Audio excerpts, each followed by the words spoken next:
Halo teman-teman semua, selamat datang kembali di channel HB Gadget. Nah, jadi di video kali ini saya akan bahas nih, kalau kemarin kalian yang ngikutin Apple event, Apple baru aja ngeluarin beberapa produk ya. Di antaranya yang pertama itu ada iPad Classic ya. Nih, seperti saya pakai ini, cuman dia dengan chipset terbaru ya, dan juga terus pakai OS seri terbaru yaitu iPadOS 15 ya. Dan untuk harganya sendiri kurang lebih 5 jutaan. Ini cocok untuk pemula yang pengen nyobain pakai iPad. Ya, jadi harganya itu terjangkau kalau kalian yang masih pemula dan pengen nyoba-nyoba iPad, ya boleh lah ya, cocok. Nah, terus yang kedua itu ada iPad mini yang bentuknya mirip-mirip sama iPad Pro. Dan bezelnya sendiri itu jadi kotak ya, udah nggak bulat lagi kayak nih iPad yang ini contohnya ya. Jadi kan iPad mini yang sebelumnya itu bentuknya hampir sama kayak gini. Nah, yang sekarang itu bentuknya jauh lebih kotak. Jadi ngikutin kayak iPad Pro. Ya, kurang lebih bentuk-bentuknya hampir mirip kayak iPad Pro lah ya. Nah, lanjut nih ya. Yang ketiga ada Apple Watch seri 7 ya. Bentuknya itu kalau kalian yang kemarin-kemarin pengen bentuknya kotak, sekarang udah nggak kotak ya teman-teman. Jadi lebih kayak bulat gitu. Nah, terus layarnya juga lebih besar sekarang ya. Dan untuk chargernya sendiri Apple bilang kalau Apple Watch 7 ini lebih cepat 33% daripada yang sebelumnya untuk chargernya itu ya. Jadi jauh lebih cepat, cuman sayangnya nggak ada peningkatan baterai. Jadi baterainya masih sama-sama aja, kurang lebih kayak gitu ya. Dan ketahanannya ya kurang lebih cuma sehari ya, sayang ya. Walaupun charger cepat, tapi kalau tahanan baterainya cuma sehari ya untuk apa ya, sama aja. Oke. Nah, sebetulnya yang paling menarik adalah iPhone generasi terbarunya ya. Jadi kalau yang tadi disebutin, produk-produk yang tadi disebutin itu menurut saya hanya produk pendukung. Karena yang paling menarik ini, yang bikin banyak orang juga penasaran dan ngelirik ya, balik lagi adalah produknya itu iPhone-nya ya. Jadi iPhone ini ada beberapa seri teman-teman. Yang kemarin dikenalin Apple event itu ada iPhone 13, terus iPhone 13 mini, iPhone 13 Pro, dan iPhone 13 Pro Max ya. Masih sama sih kayak kemarin untuk produk iPhone-nya itu, jadi urutannya itu masih kayak yang sebelumnya kan iPhone 12, iPhone 12 mini, iPhone 12 Pro Max, iPhone 12 Pro ya, kurang lebih kayak gitu. Nah, sekarang juga ada penerusnya lagi ya di tahun ini ya, jadi yang mini pun masih ada penerusnya. Kan di berita itu kemarin sempat saya baca kalau iPhone 12 mini itu merosot penjualannya ya. Tapi ternyata ada generasi penerus ya, kirain itu nggak akan ada generasi penerus, ternyata masih ada. Jadi kalau kalian yang suka iPhone seri mini itu, bersyukur masih ada generasi penerusnya. Jadi minimal kalau misalkan mau update pengen beli yang 13 ya masih ada lah ya penerusnya gitu. Oke. Nah, terus untuk spesifikasinya sendiri iPhone 13 dan 13 mini ini kurang lebih sama, cuman beda di ukuran aja. Dan ini berlaku juga untuk di iPhone 13 Pro dan iPhone 13 Pro Max. Spesifikasinya ya kurang lebih mirip-mirip kayak gitu, dan beda juga di ukuran, cuman spesifikasinya yang lebih oke ya untuk iPhone 13 Pro dan 13 Pro Max. Kelebihannya apa nanti akan saya jelasin, oke? Nah, terus untuk warnanya sendiri iPhone 13 dan 13 mini ini dia punya 5 varian warna ya. Mulai dari warna pink, biru, midnight atau biasa kita sebut hitam, dan juga starlight. Terus starlight itu warnanya putih ya, tapi di sini disebutin namanya itu starlight. Dan terakhir warna merah ya. Warna pink ini kalau nggak salah pengganti warna ungu. Di iPhone 12 itu ada warna ungu, sekarang jadi diganti warna pink. Ya kurang lebih gitu ya. Ya warnanya itu di iPhone yang seri reguler itu nggak tahu kenapa lebih menarik aja sih. Ada warna-warna yang kayak gitu ya. Nah, terus untuk perubahan dari segi fisik ya, notch-nya itu yang sekarang iPhone 13 seri 13 itu dipangkas sampai 20% ya. Itu bagus banget. Menurut saya poninya jauh lebih kecil. Memang belum hilang untuk poninya itu, cuman agak lebih dikecilin, bagus ya. Sekilas kalau ngelihat saya di foto itu nggak terlalu kelihatan beda ya. Cuman begitu diperhatiin lebih lanjut ya, memang ini kebetulan kan saya pakai yang iPhone 12 Pro Max ya. Ini notch-nya emang agak lebih lebar sih ya, yang itu jauh lebih kecil. Bagus, itu sudah suatu kemajuan ya. Mudah-mudahan kedepannya bisa dihilangin kaliannya biar full layar gitu. Oke.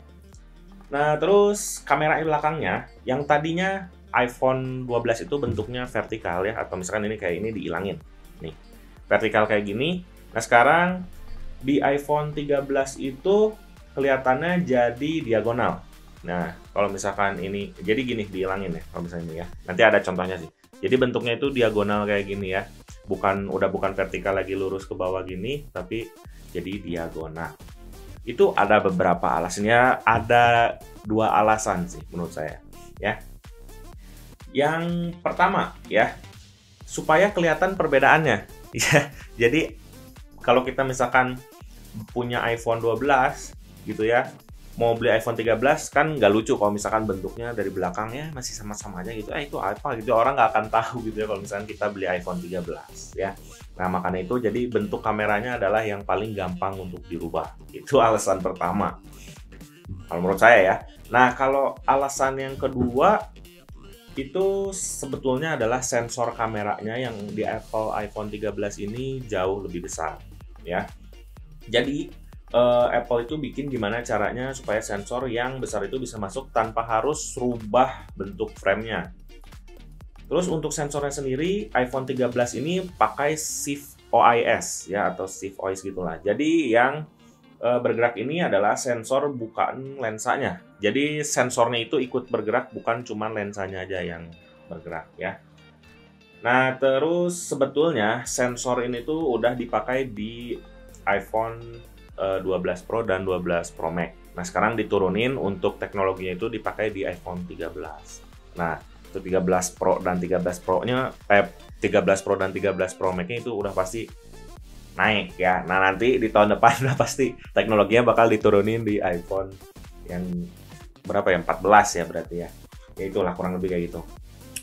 Nah, terus yang canggihnya lagi sekarang videonya itu udah mendukung ala-ala cinematic atau blurnya itu bisa pindah-pindah. Jadi kalau misalkan kita lagi nengok ke sebelah sini, yang di sini lebih difokusin gitu ya. Kalau kita lagi ngobrol sama lawan bicara, kalau misalkan kita lihat ke kamera lagi, nanti lawan bicara yang bakal ngeblur ya, kurang lebih kayak gitulah ya. Kalau yang seneng main video-video gitu pasti ngerti.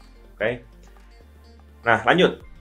Untuk ukuran layarnya iPhone 13 ini masih sama dengan yang generasi sebelumnya ya, yaitu 6,1 inci untuk iPhone 13 dan 5,4 inci untuk iPhone 13 mini ya.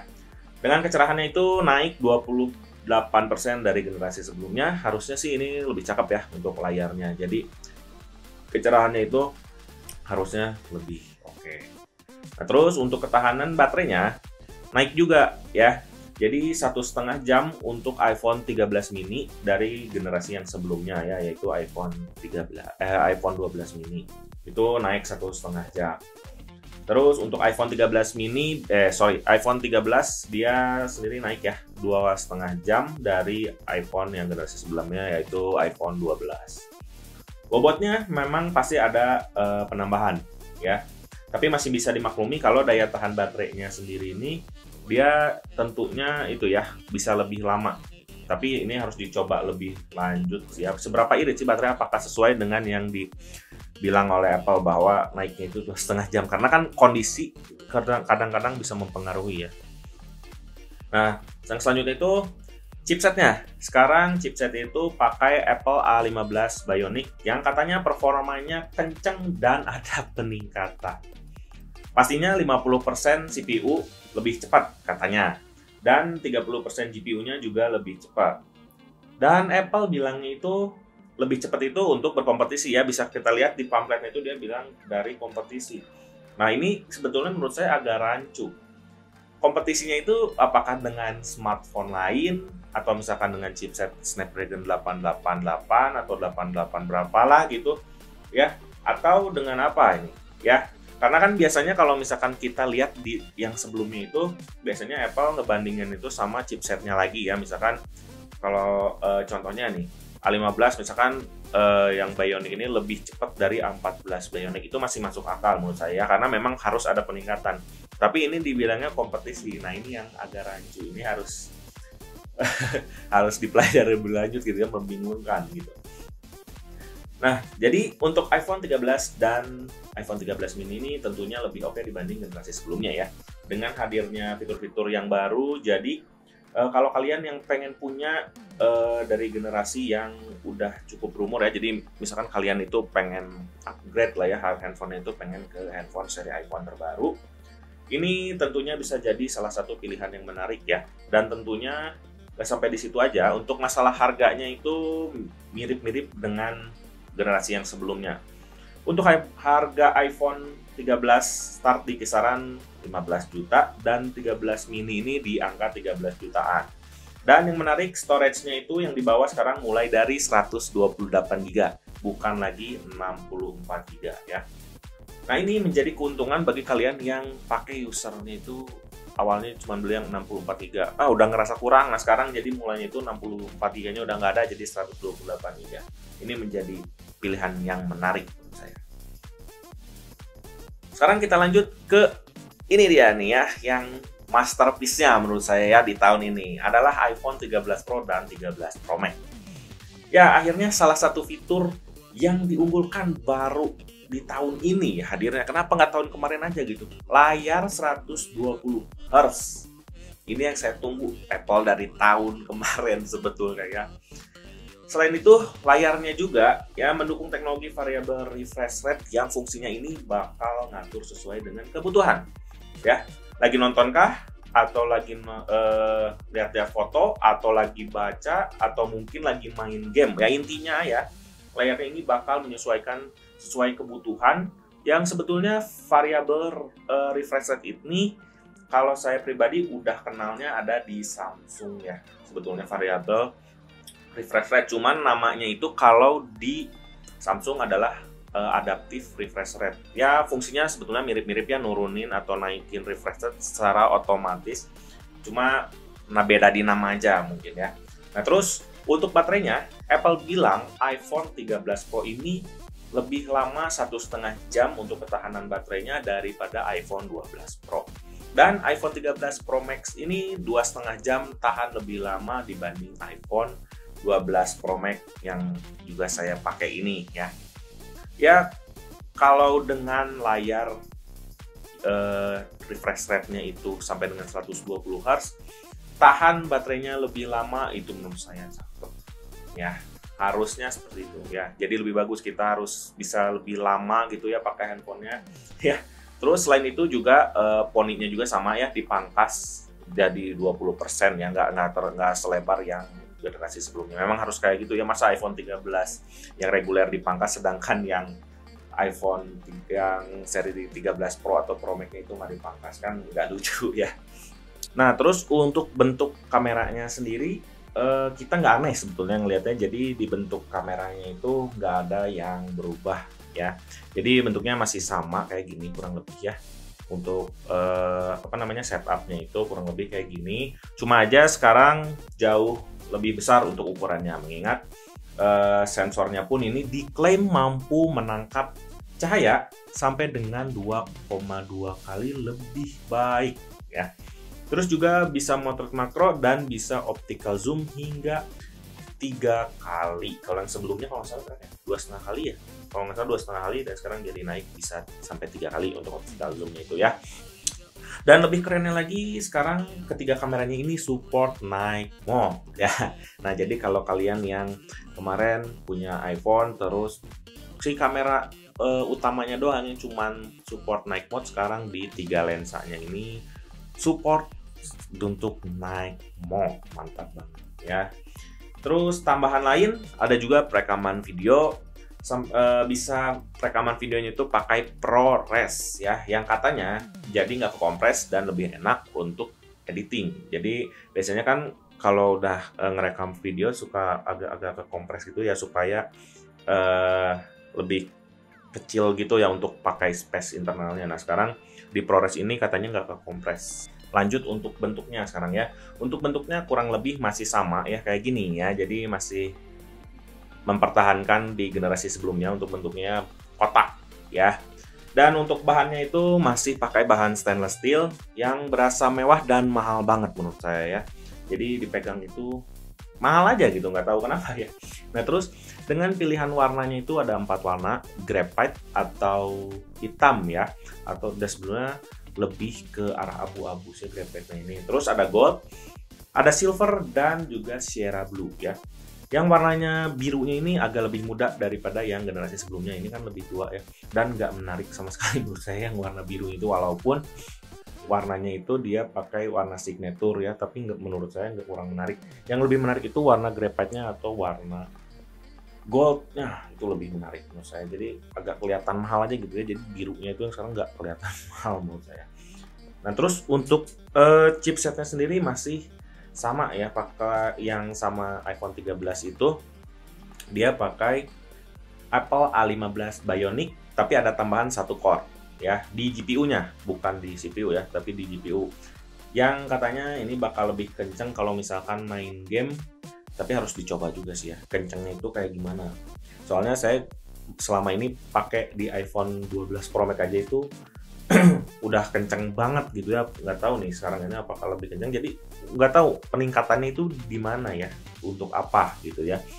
Soalnya bener, saya nggak terasa ada nge-lag sama sekali selama pakai iPhone 12 Pro Max ini. Bahkan ya di 11 Pro Max aja yang sebelumnya itu masih mumpuni banget untuk main game ya, apalagi ini di yang sekarang itu ditambah 5 core, harusnya sih ya diklaim ini memang lebih bagus harusnya ya. Nah, udah paling segitu aja ya untuk harganya. iPhone 13 Pro ini mulai dari $999. Kalau iPhone 13 Pro Max mulai dari $1.099 ya. Ini masih sama untuk startnya sama yang iPhone 12 Pro Max atau iPhone seri 12 lah tahun kemarin ya. Jadi startnya itu nggak jauh beda, apa mungkin bahkan sama ya, startnya di angka segitu. Dan storage-nya mulai dari 128 GB, terus 256 GB, 512 GB, dan yang terakhir sekarang ada 1 TB ya. Silahkan kalian pilih sesuai dengan kebutuhan kalian. Nah, 1 TB itu kayaknya kepake kalau misalkan kita ngegunain untuk ngerekam video yang ProRes-nya tadi ya, karena kan ProRes itu makan internalnya gede banget, makanya jadi memang butuh untuk storage-nya yang sampai 1 tera ya. Jadi kalau kalian punya rezeki ya udah beli aja langsung yang 1 tera ya. Oke. Nah udah, jadi paling segitu dulu aja video dari saya. Mudah-mudahan bermanfaat bagi kalian, dan kalian juga ada pencerahan kalau misalkan gak sabar pengen punya iPhone 13 ini, minimal punya gambaran lah ya kayak gimana sih iPhone 13 atau produk-produk yang lain ya. Jadi Apple ini ngeluarin apa aja sih, ya itulah yang tadi saya sebutin ya, kurang lebih kayak gitu ya. Jadi mohon maaf apabila ada salah-salah kata atau ada kekurangan ya. Terima kasih banyak yang sudah menonton, dan sampai jumpa di video berikutnya. Bye-bye.